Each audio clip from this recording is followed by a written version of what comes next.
1절 말씀이 큰 은혜가 됩니다.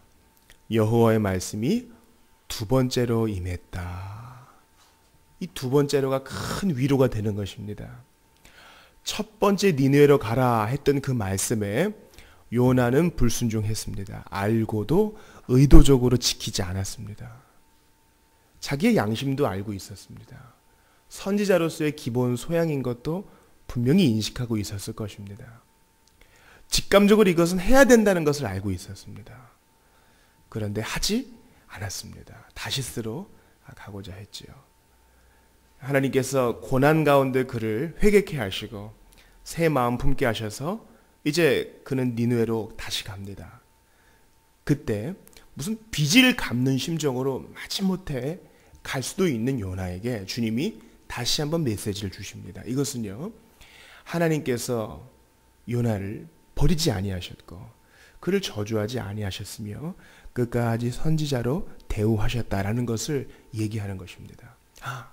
비록 내가 불순종해서 피노키오처럼 물고기 뱃속에서 큰 고생을 했지만은 하나님이 지금도 내게 말씀하시는구나. 나는 버림받은 존재가 아니라 두 번째 기회를 얻은 것이구나. 이렇게 생각하는 것입니다. 한번 생각해 봅시다.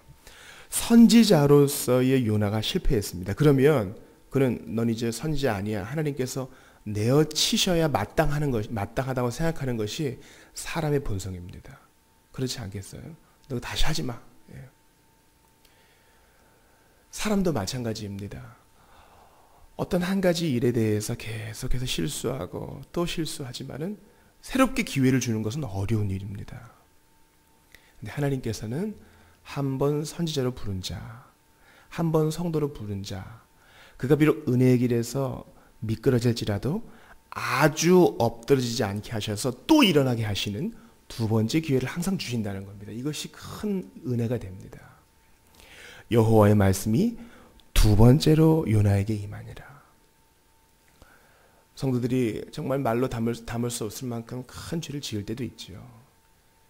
그러나 우리는 이것을 항상 기억해야 합니다. 하나님께서는 이보다 더 큰 죄를 지은 자도 용서하실 수 있다는 사실입니다. 감옥에 들어갔던 사람이 회개하여 나오는 것을 보아서도 알 수 있습니다.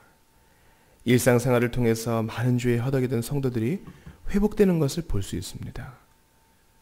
여호와의 말씀이 두 번째로 임하여 가라사대. 그러니까 회복 불가능한 성도는 없는 거예요. 다시 한번 일어날 수 없는 성도는 없는 것입니다. 누구에게나 기회가 있는 것입니다. 문제는 자기 스스로 죄책감과 수치심에 눌려가지고 자기 혼자 그냥 성을 쌓은 것일 뿐, 하나님께서는 찢고 나오는 자에게 항상 기회를 주신다는 겁니다. 자, 이제 그가 큰 성읍 니느웨로 갑니다. 하나님께서 말씀하시죠. 내가 내게 명한 바를 그들에게 선포하라. 이 결과에 상관없이 뭐 어떻게 될 것이다 이런 것을 보장해 주지 않습니다. 네가 그렇게 선포하면은 그들이 돌아올 것이라든가, 네가 그렇게 선포하면은 반대가 있을 것이라든가, 이런 것에 대한 것은 요나의 일이 아니었어요. 요나는 그저 선포하라 이것만 하면 됐습니다. 사장에도 나오지만 좌우를 분별하지 못하는 자가 12만 명이 넘었다 그랬으니까, 12만 명 정도가 됐다 그랬으니까 훨씬 더 큰 규모의 성읍이었을 것입니다. 그러니까 당시 근동에서 두 번째로 큰 도시쯤 되었다고 하는 것이 납득이 됩니다. 발굴된 유적에 따르면 니느웨 성읍, 이 성벽 위로 전차, 마차가 3대가 지나갈 수 있었다. 그랬으니까 얼마나 두터운 성벽을 자랑하고 있었으며 얼마나 많은 사람들을 또 자랑하고 있었겠는가. 이 큰 성읍에 오직 한 사람이 갑니다. 그러니까 3절에 니느웨는 사흘 동안 걸을 만큼 하나님 앞에 큰 성읍이더라. 이게 이해가 좀 됩니다. 그런데 단지 요나는 하루 정도 선포한 것으로 보입니다. 4절을 보세요. 하루 동안 다니며 외쳐 이르되 40일이 지나면 니느웨가 무너지리라. 이것이 전부입니다. 40일이 지나면 니느웨가 무너지리라. 회개하시오, 주님 앞에 마음을 찢으시오, 이런 얘기가 없습니다. 그냥 무너지리라.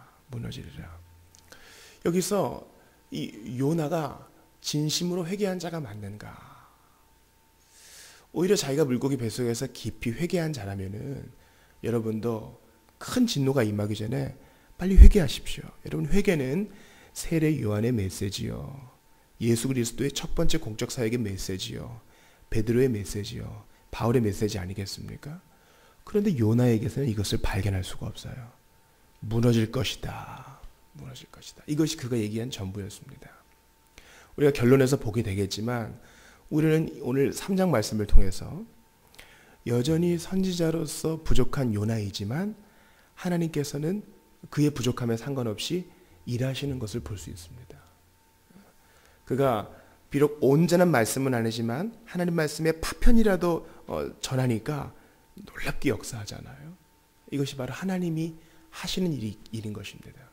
요나가 뭐 월등하고 대단해서가 아니라 하나님께서 역사하신 것입니다. 그의 부족한 수고를 사용해 주신 것이죠. 우리가 보통 중세 유럽을 생각할 때 뭐 흑암기다, 뭐 악음기다 이렇게 얘기하는데 다 그런 것만은 아니었습니다. 일부 깨어있는 수도사들도 있었고 깨어있는 사자들도 있었지만 전반적으로 암흑기였습니다. 그럴 때 하나님께서 어떻게 남은 자들을 보존하셨는가? 성찬을 통해서, 또 오며 가며 듣는 말씀 한 조각을 통해서, 교회에 들어오면 스테인드 글라스에 그려져 있는 성화를 통해서 하나님께서는 이 은혜의 파편 조각, 이 수단들을, 작은 수단들을 사용하셔서 남은 자들을 보존하신 것입니다. 하나님께서는 요나의 부족하고 열성 부족한 사역에도 기름 부으셔서 열매를 맺게 하셨는데 어떤 열매를 맺게 하셨습니까? 5절 보세요. 하나님을 믿고 금식을 선포하고, 니느웨 사람들이 이렇게 했다는 거예요. 높고 낮은 자가 다 베옷을 입었답니다. 이것은 이제 회개의 상징이죠. 7절 보니까 왕도 그렇게 했다는 거예요. 친히 모범을 보이고 조서를 내려서 사람뿐만 아니라 가축들에게도 금식을 명합니다. 그리고 9절 보세요. 얼마나 성숙한 표현이 여기 나오는지 몰라요. 같이 읽어봅시다. 시작. 하나님이 뜻을 돌이키시고 그 진노를 그치사 우리가 멸망하지 않게 하시리라. 그렇지 않을 줄을 누가 알겠느냐 한지라. 이들은 자기들이 행할 최선을 다해서 회개합니다. 그리고 결론이 뭐예요? 하나님께서 용서해 주실지 who knows? 누가 알겠느냐 이것입니다. 그러니까 이미 자기들의 죄가 끔찍한 걸 알기 때문에 하나님께서 우리의 이런 행위들을 보시고 용서해 주시면 감사한 것이고, 혹 용서해 주시지 않을 수도 있다는 것을 전제하는 것입니다. 그만큼 회개하면서 자기들의 민족의 죄악을 깊이 생각한 것이죠. 여러분, 이 일들이 있고 난 이후에, 이런 큰 회개가 있고 난 이후에 37년 후에 아수르, 보통 이제 한 세대를 30년에서 40년 잡으니까요. 37년 후에 아수르는 이제 한 세대가 바뀌어요. 그러면서 이 니느웨 사람들은 회개를 모르는 다시 백성들이 되었습니다. 그러니까 이 회개와 부흥이 아주 순간적이었다는 것을 알 수 있어요. 그러니까 니느웨 다음 세대들은 더 악랄해져 가지고 37년 후에 북이스라엘을 멸망을 시킵니다. 그런데도요, 이 니느웨 사람들의 회개를 보세요. 당시 지금 이스라엘과 유다는 난리가 아니었습니다. 북이스라엘은 특별히 더 그랬지요. 왕으로부터 낮은 자 이르기까지 하나같이 다 우상 숭배하고, 그러니까 겉으로는 모르는 거예요. 겉으로는 모르는 거예요. 겉모습만 봐서는 모르는 거죠. 겉으로는 하나님을 예배하는 척하지만 하나님을 예배하는 그곳에 또 우상도 있고, 공식적으로 선지자로 부름 받은 적도 없지만은 좋은 얘기 해주는 사람들이 넘쳐나고 있었습니다. 택함받은 민족은 왕으로부터 낮은 자 이르기까지 다 똑같이 패역하고 하나님을 무시했지만, 여기 니느웨 사람들은 그저 말씀 한 조각, 그것도 불완전한 말씀 한 조각, 40일 이후면 이 니느웨가 무너지리라, 이 말씀 하나 붙들고 전반적인 회개가 왕으로부터 가축이기까지 이르렀는데, 택함받은 나라의 백성들은 왕으로부터 가축이기까지 다 타락했다는 것이죠. 그래서 오늘 이 말씀을 통해서 정말 택함받은 이스라엘을 돌아보게 되는 것입니다. 9절의 그 성숙한 믿음을 보시고 하나님께서는 실제로 그 재앙을 돌이키셨습니다. 따지면 니느웨가 이스라엘보다 나은 거예요. 나은 거죠. 하다못해 선지자 요나보다 나은 것입니다. 요나도 알고 있지만 안 하잖아요. 하나님께서 인격적으로 돌이키셨는데 그도 부족한 말씀 한 조각을 전할 뿐이었는데 놀라운 효과가 일어나는 것이죠. 그러니까 이스라엘이 요거 읽고, 여러분 이 요나서가 왜 기록됐어요? 이스라엘 백성들이 읽고 너네들의 모습을 좀 점검해 봐라. 니느웨 사람보다 나으냐? 이거죠. 이거. 그리고 이 말씀이 성령께서 친히 기록하신, 인간 저자를 통해 기록하신 하나님의 말씀일 때는 오늘날 이 시대를 사는 우리에게도 주는 말씀이라는 거죠. 너희들은 교회를 통해서 그리스도의 풍성한 은혜를 받는 성도들이여, 당신들은 니느웨보다 낫습니까? 이것을 우리에게 물어보는 것입니다. 니느웨 사람들은 그저 말씀 한 조각을 가지고 있었지만 우리는 66권 성경이 있고 하나님께서 교회를 통해 은사를 베푸신 목사와 교사와 여러 섬기는 자들이 있습니다. 근데 당신들은 니느웨보다 나으냐? 오늘도 나와 우리에게 주님께서 물어보시는 것이죠. 경고하시고 도전하시는 것이죠. 저는 이 말씀을 묵상하면서 로마서 11장을 생각했습니다. 바울이 이렇게 말하죠. 내가 이방인인 너희에게 말하노라. 내가 이방인의 사도인 만큼 내 직분을 영광스럽게 여기노니.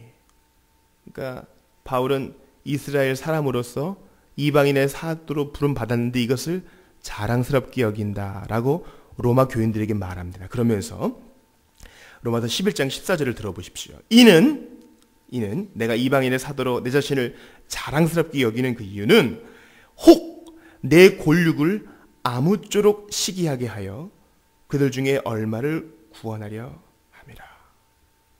혹 그들은 누굽니까? 유대인들 중에서 일부를 시기하게 해서 주님께 돌아오게, 그 중에 얼마를 구원하게 하려 함이라. 이게 무슨 말이에요? 율법도 있고 모세도 있고 성전도 있고 제사도 있고 하나님께서 주신 많은 구설도 있는데 그들은 그리스도를 몰라볼 뿐더러 그리스도를 죽였습니다. 또 믿지도 않습니다. 교만에 뻣뻣한 목을 세우고 있습니다.